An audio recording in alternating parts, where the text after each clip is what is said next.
પર નજર કરીશું। વાત હવે અમદાવાદની। સામાન્ય વરસાદમાં જ અમદાવાદ શહેર પાણી થયું।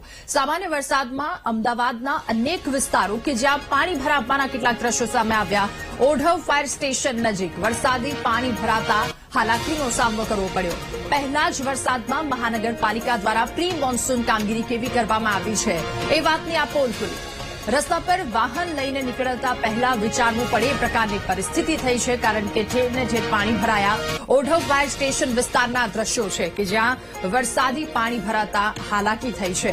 ત્યારે તંત્ર દ્વારા મહાનગરપાલિકા દ્વારા પ્રી મોન્સૂન કામગીરી કેવી રીતે કરવામાં આવી છે એ વાતની પોલ ખુલી। એ પ્રકારના દ્રશ્યો સામે આવ્યા છે। રસ્તા પર વાહન લઈને નીકળતા પહેલા વિચારવું પડે એ પ્રકારની સ્થિતિ સર્જાઈ છે।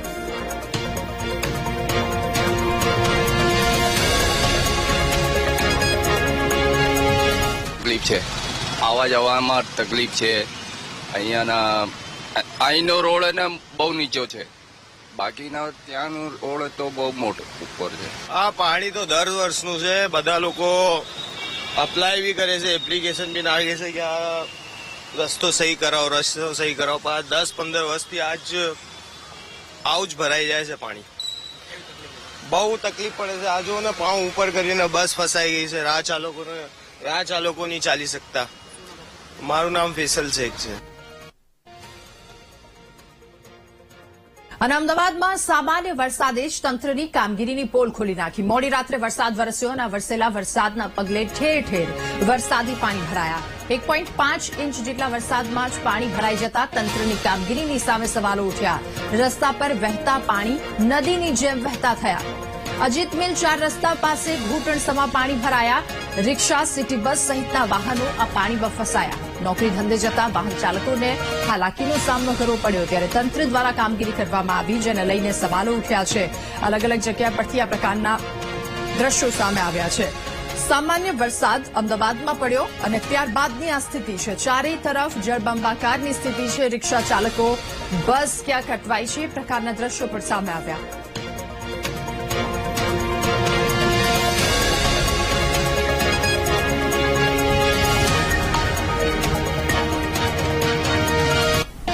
તકલીફ પડે છે। અહીંયા જ્યાં ત્યાં ગમે ત્યાં પાણી ભરેલું હોય।